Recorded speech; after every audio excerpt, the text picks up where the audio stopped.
Good evening. Welcome to Progressive Soup. My name is David Stevenson. I have with me tonight Bob Garavell. We're going to be discussing an event we went to in Washington, Connecticut today, where we saw Ralph Nader speak. We're going to take a portion of Ralph's speech and we're going to talk about it for a moment. We're going to watch it and then we'll reflect on it afterwards. Now, Ralph was there to promote his new book, which is a novel, very much not in context with Ralph has done with all his books prior. But the backdrop of this involves health care, which we've spoken about here on the show, and management labor relations, which we've also spoken about on the show. Ralph talks about those things and goes into some detail. Bob, what was your reflection on this beginning portion of Ralph's speech today? Well, Dave, I was very impressed how he started off in the introduction talking about his book. A little departure from the Ralph Nader we remember as a consumer advocate, although he still is today just as much as he was then. He basically was a stalwart for nonfiction reporting and bringing out the abuse of corporations in the car industry, in the insurance industry. I was very touched by the fact that he said it's basically totally unacceptable that 43,000 people in our country die every year because they don't have insurance or they have inadequate insurance.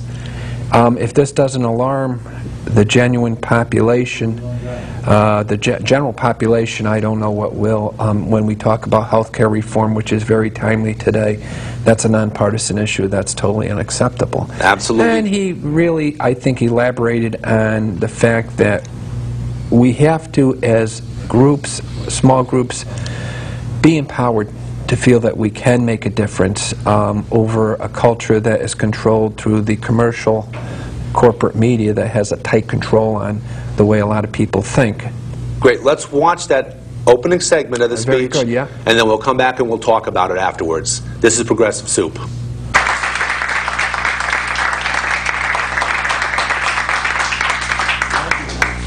Thank you, Joe and Ken, for your work on bringing important issues to the public on the cable show. And if we had more such groups around the country, there'd be a lot more informed people. So thank you, Ken, for that. And thank you all for coming as well. The CDC recommends so gets rid of a lot of hand wipes. I thought it's a good idea. It's actually friendlier. I wrote this book because something struck me starting when I was in high school, actually, the seed, when my English teacher recommended I read Edward Bellamy's Looking Backward, which was a utopian work of fiction by a person here in New England, Edward Bellamy.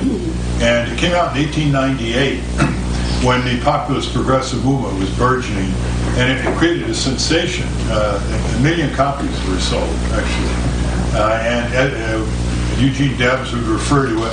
It had a vision of what the country would be like in the year 2000. It didn't turn out that way, but it had that vision. And that's what practical utopian fiction does, in contrast, say, to science fiction. It elevates our imagination to envision real possibilities. And it does it in a way that makes us recognize that if we don't imagine, we don't reach. If we don't reach, we don't grasp. And the American people have the lowest expectation levels of what their country can become of any people in the Western world. That shocks some people. They don't have a low expectation level of how much money they like to make. But in terms of what the United States as a community can be like, by far. For example, nobody dies in Canada, Britain, France, Germany, Sweden, Luxembourg, Italy, because they don't have life insurance, health insurance. Nobody dies in those countries because they're insured from the moment they're born. In this country, according to a peer-reviewed article that just appeared in the Journal of Public Health by several Harvard Medical School professors and practitioners, 45,000 Americans die every year, 800 a week, because they can't afford health insurance to get treated or to get diagnosed. So that's just for beginners. Eugene Debs, in his later years in the 1920s, was asked by a reporter, Mr. Debs, after your long career fighting for working people in this country, and he was the type of person, he'd take a train from the East Coast to speak in an open field near Chicago. 200,000 people showed up. And he was asked, what's your greatest regret? And he said, my greatest regret? So my greatest regret is under our Constitution, the American people can have almost anything they want, except they don't seem to want much of anything at all. Now take that to 1945, when we were the colossal victors in World War II, #1 in the world, and Western Europe was devastated. Cities destroyed, countryside destitute. Look what they did. Through their multi-party system, not a two-party tyranny, through their trade unions, their cooperatives, they demanded and received for all their people, universal health care, paid maternity leave, paid family sick leave, paid daycare, good public mass transit, 4-week minimum paid vacation, tuition-free education, and a lot of other things as well. 63 years later, we don't have any of these for all our people. None for all our people. With 50 million people uninsured, millions more underinsured, 47 million workers, 1 out of every 3, getting Walmart wages, $8, $9, $10 an hour before deductions. That's what I mean by low expectation levels. And so we have a great deal more anxiety in this country, more fear of economic disaster. People have to take care of their ailing parents and grandparents and hold down one job, maybe 2 jobs, rushing to daycare, wondering whether their kids were treated right, picking them up, $500 a month, on and on and on. Why do we take this? Why do we take this? Because we're unorganized. Everything starts with organization. The corporations are organized to the teeth. They have organized the political system to the teeth. They own both parties. They own Washington, D.C. They control the budget. They control the distribution of the budget. Half of the budget goes to the military-industrial complex. We don't have any more major enemies in the world, so we're desperately searching for some so we can exaggerate them around the world. There's no more Soviet Union. What is half of the federal operating budget in this country going? The military budget. Hundreds of billions in Iraq and Afghanistan to destroy, when we need to repair and remodel and upgrade all the public facilities that we call public works, that we now call infrastructure, and create all those good paying jobs that can't be exported to China because they're building a real economy and not dealing with software. So I wrote this book because if I did it in nonfiction like I have, nobody would believe me. So I wrote fiction. Now, how many of us have been in civic struggles and we've lost, and after we lose, we say to ourselves, what if we had more money to hire more organizers? What if we had more mass media to get our message across against our opponents? What if we had influential people who could make key calls to key legislators? What if? That's what produced this book. Again and again, people are powerless because individually they cannot and do not have the means in an increasingly complex economy and society to organize so they have their own advocates, they have their own candidates, they have their own political parties, they have their own media, And today I was on public radio with John Dankowski. How many heard that, by the way? Wow, I have to tell. And someone called up, Chris called up about credit cards and, the gouges. And so how do we think about that? Well, is there a mass membership credit card holders group to hold the credit card industry's feet to the fire and let members of Congress know what needs to be done about this incredible gouging? No. Zero. Now suppose a billionaire came along, a multi-billionaire, and said, I'm going to pay to put 100 million letters in the mails to appeal to all credit card holders to join a national credit card group that has full-time lawyers, economists, publicists, lobbyists to take on the credit card industry, to burrow within it, to make sure public policy changes. So we get the usury laws back, we get the prohibitions on outrageous gouging and trapdoor fees and penalties, etc. There would be 2 million people who would belong. You give me an organization with 2 million people, theoretically and I will guarantee you that you will have a completely different credit card industry. That's how vulnerable it is when it's up against reasonable people power. Now, what 100 million letters cost? It costs about $60 million. And 2 million people contributing an average of $30 is $30 times 2, $60 million or so a year. So it becomes self-sustaining. Now just multiply that in the area of housing, energy, education. Multiply it in terms of the kind of society we want. So I wrote this book, and the title comes from a grandmother fleeing with her family from the ravages of Katrina, and without any food, medicine, or water, or shelter. Warren Buffett, who's worth $50 billion, is watching the aftermath of Katrina. And day 1, day 2, day 3, 4, and he can't believe, where's FEMA, where's the government to help? These people are destitute, frightened, on the side of the road at night, no shelter. And he gets a whole truckload of supplies with public health workers down, and he's distributing on the road. And the word spreads that a billionaire from the Midwest is helping them. And he comes on the extended family, and he's helping.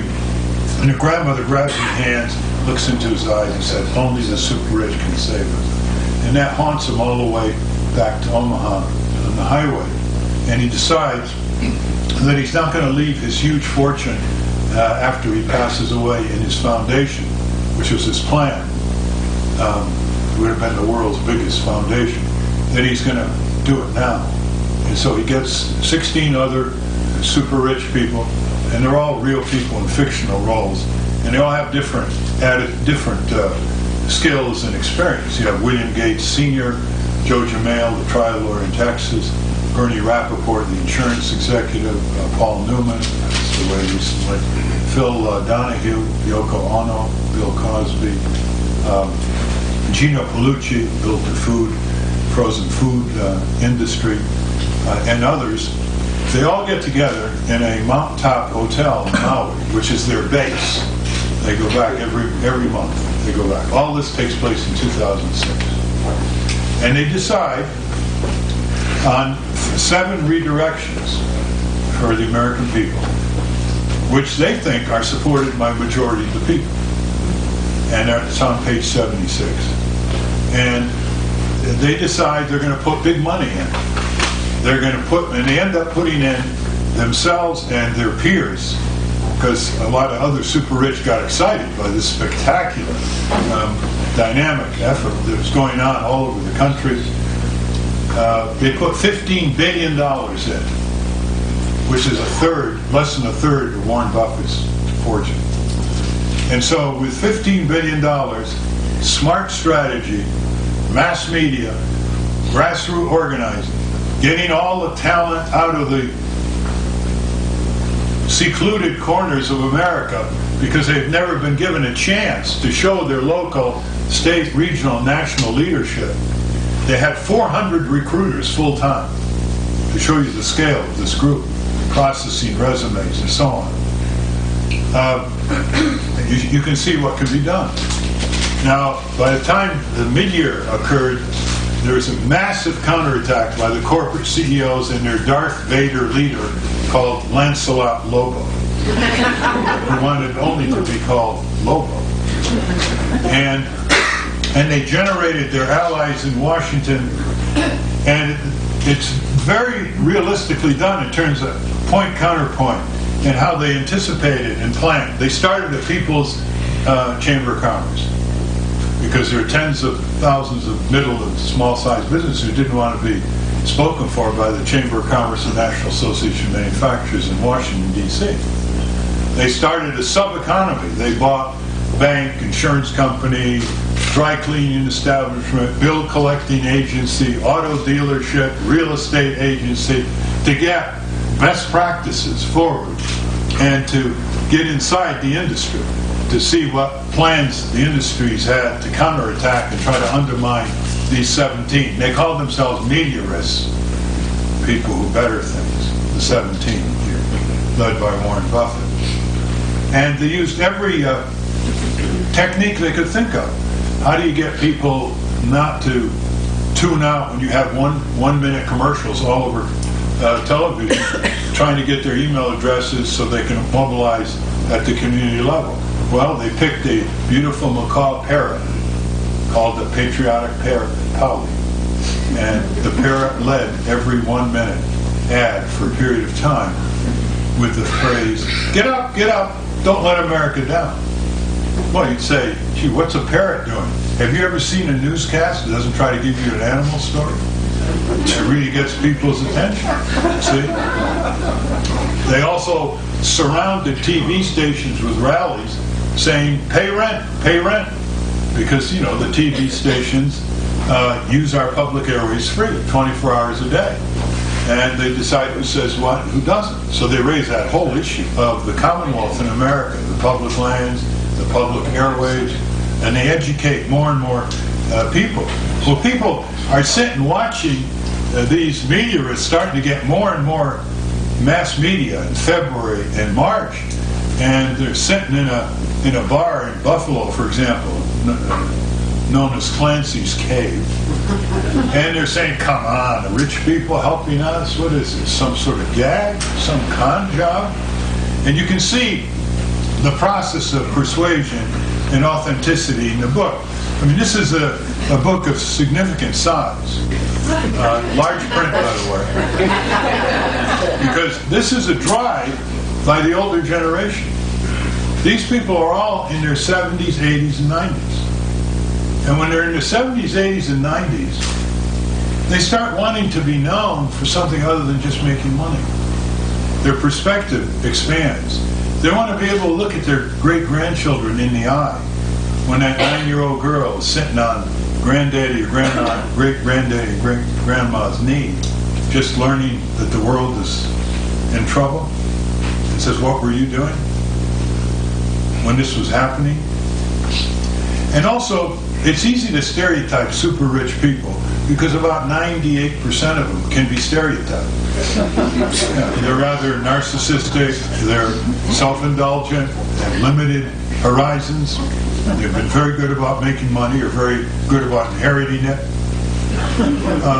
But about 2% are quite different. And that's why these people were selected. A few weeks ago, Warren Buffett in real life went to Washington and met with Senate Democrats in the Senate. And he urged them that they had to raise money, they had to raise taxes on the rich like him because the rich like him were undertaxed. And he said, I'll give you an example. Last year, I, Warren Buffett, paid 16% federal income tax, and my secretary paid 25%. You think the Democrats in the Senate would say, wow, this would give us a chance to repeal Bush's tax cuts on the wealthy, and we'll get a new revenue source, and we got the best tribune representing us in America, Warren Buffett. Why? Welcome back to Progressive Soup. We've been watching a speech given by Ralph Nader in Washington, Connecticut today, and we're commenting on it. Now, this is not wild socialism at work here. This is grassroots, small business people and individuals working together to level the playing field so that large corporations don't have the wild advantages that they have now over everyone else. You mentioned about because Yoko Ono was one of the participants of this group of 17, and now you and I, of course, we've been down to Strawberry Field. We saw where John Lennon was killed at the Dakota. We have a background spiritually as well as being there in John Lennon and in the song Imagine.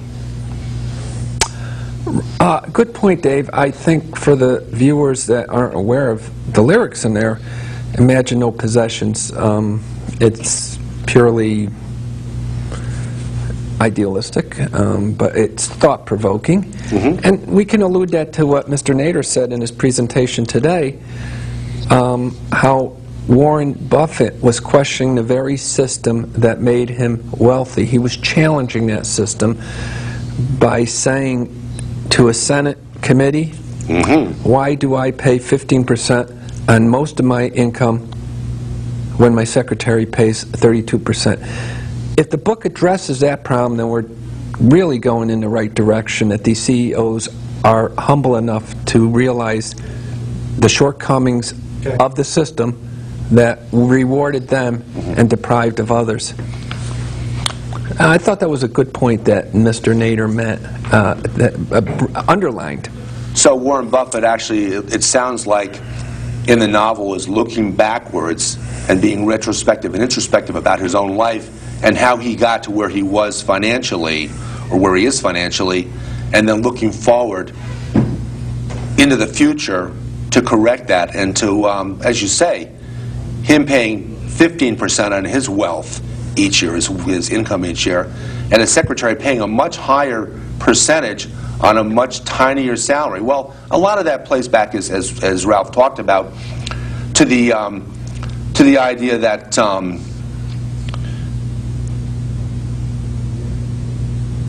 empowerment of the people. Empowerment. And I think that's the word that he used so frequently throughout the presentation in different contexts, that we have to empower people. And the book is a start. Hopefully people will read it. And I think you remember they said, what is the chance that other people in the upper echelon of our economic system will read it and take it to heart?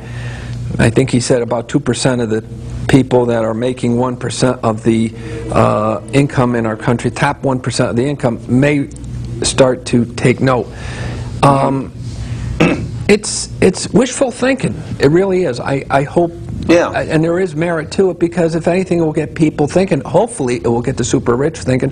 Hopefully, the underclasses will be activated and motivated. He used the word over and over again, motivation. Get people involved.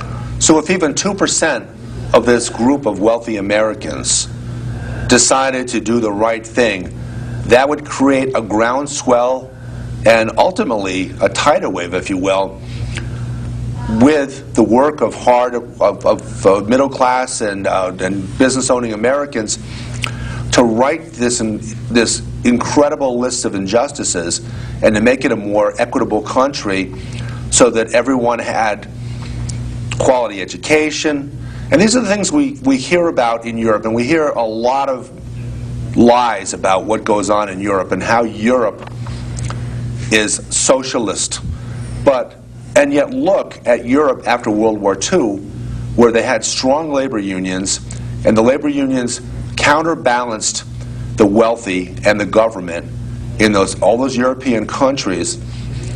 And there they have quality health care beginning at birth. They have education, and it's not free education. They all pay for it. They pay higher taxes, but in exchange for paying higher taxes, look at all the benefits they get.